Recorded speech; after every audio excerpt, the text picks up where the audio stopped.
And we're joined now by Racey Henderson with the Essex Farm Institute. Welcome, it's nice to have you here. Thank you. You have a farm in Essex County, Yes. but you also oversee the Essex Farm Institute. Can you tell us a little bit about that, what it is? The Essex Farm Institute was started about 6 years ago by Kristen and Mark Kimball, who own Essex Farm in Essex, New York. And it was originally started as a training organization to train this new generation of farmers that has been coming to the Champlain Valley. And it has since evolved into advocacy for farmers in the Adirondack. So we are now a program of the Adirondack Council based in Elizabethtown. And the council is an advocacy organization with lobbyists in Albany, and we are working on advocacy and then education. And by education, I mean sort of more broadly the convening and networking around agricultural issues in the Adirondack. So we used to do chainsaw trainings and welding trainings and things. Now we have moved on from that to do more sort of understanding the issues that are important to farmers. What's the legislation that's important to them? How does it affect their farms? Communicating that to Albany and to local elected officials. And how does the Adirondack Council help you? It has helped us a tremendous amount to have access to the policymakers. So the council has a team in Albany that is permanent there, that has been permanent there since the 70s, and so has a good network of relationships with people there. So we are able to get issues in front of legislators that we feel are important.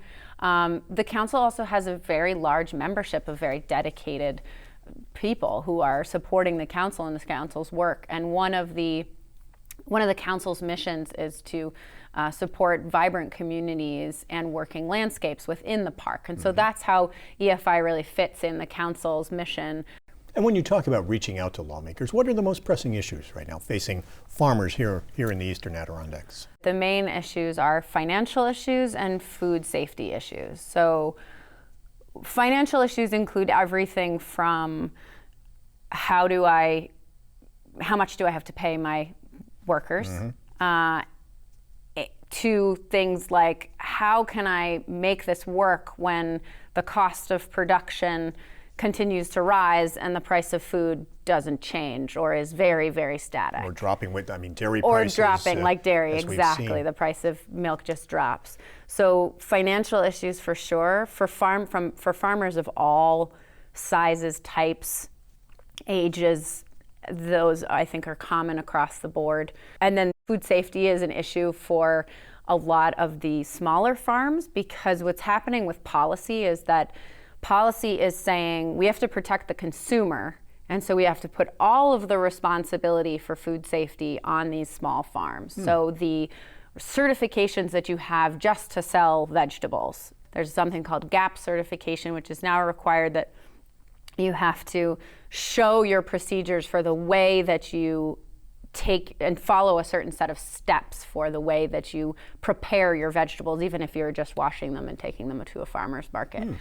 So food safety regulations are getting stricter and stricter, which really makes it very difficult for small farms who don't have large packing facilities. A lot of vegetable packing now has to be done inside, which really makes it more and more difficult to grow safe, healthy food for people who want to buy it from you. One of the things that the Food Justice Summit is hoping to do is have a conversation about the entirety of this picture.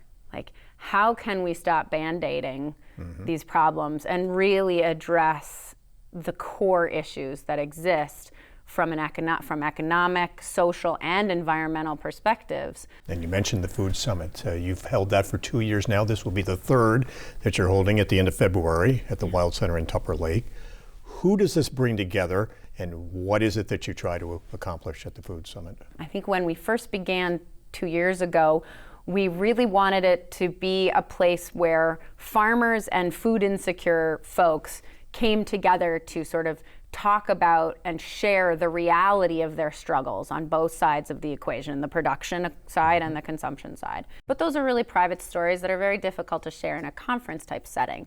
So that was something we really struggled with in the first year and did not succeed to the level that we wanted to have those audiences there. But what we realized in the process was that there was a whole community of people, of service providers, that were working with farmers, that were working with food insecure populations, that were coming from the public sector, from the private sector, from the nonprofit sector, and individuals who were very engaged on these issues, had direct access to the populations that we are hoping we can support with this with the Food Justice Working Group efforts.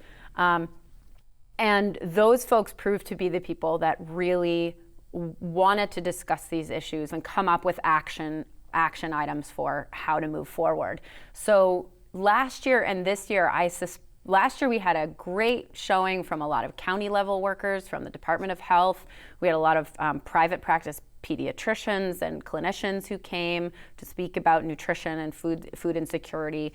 We had nonprofits, folks who came who are running nonprofits that address both agriculture issues as well as food insecurity issues. We had policymakers who were there. We had environmentalists, we had activists, all looking at food issues from different angles. This year, we expect to have much of the same crowd, but there's been a lot of networking that's happened in between each of these summits, such that I think we will have a larger representation this year from different county level offices, mostly Office of the Aging, Department of Public Health, Social Services, also a number of local elected officials. And you talk about last year. Did specific programs grow out of that where steps were taken to address these issues?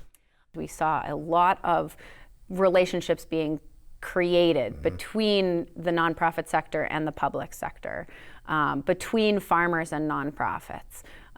We saw conversations happening over the course of the year and partnerships developing that we hadn't seen before. How is ADK Action and the Essex County Public Health Department, how are they making it work, right? The collaboration that was developed last year, the Well-Fed Essex Collaborative, that was a really great example of a bunch of people coming together, not necessarily directly out of the Food Justice Summit, but people who had all been there saying, hey, we can work on this together, let's do that.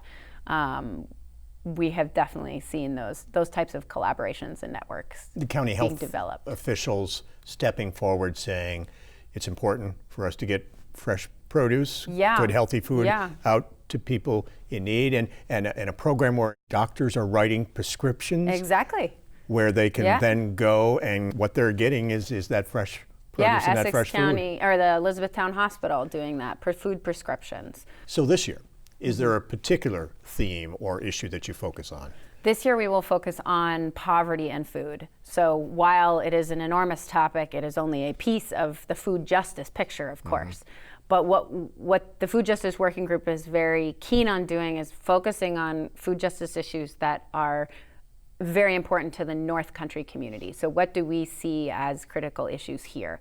And we see that farmers are struggling to make a livelihood farming, and people are struggling to eat in a way that they want to eat, that makes them healthy, that they can afford.